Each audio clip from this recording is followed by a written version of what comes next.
The FBI is warning of a large-scale ransomware attack against a U.S. IT firm.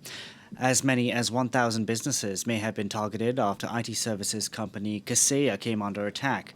U.S. President Joe Biden says he's ordered an investigation to determine if the attack originated from Russia. Now, over the weekend, a supermarket chain in Sweden was forced to shut when their cash register system was taken down. The attacks have soared since the start of this year, as Julia Seeger explains.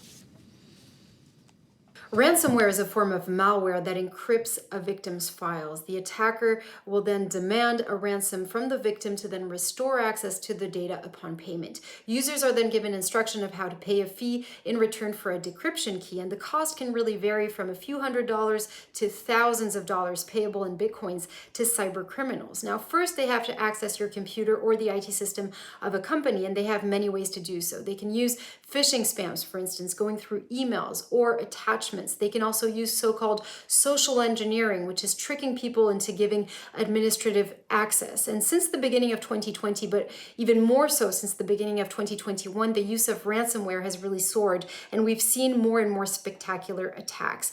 Now, when they do target strategic businesses or state ministries, for instance, it's up to the cyber defense agency of every country to take over, and they're going to start a whole investigation looking at the modus operandi, of course, but also using retro engineering experts and looking for patient zero, which is the first machine to ever be infected.